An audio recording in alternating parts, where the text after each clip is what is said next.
আমার সকল বন্ধুকে ওয়েলকাম জানিয়ে আজকের রান্না শুরু করছি। আজকে রান্না করব লাল তিলের বড়া।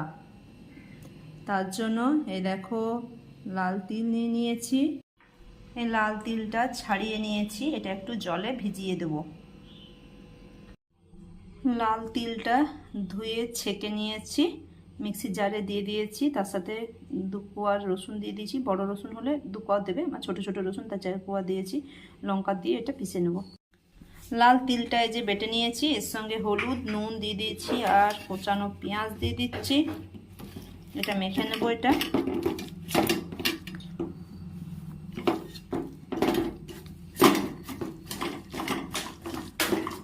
এটা মেখে নিচ্ছি।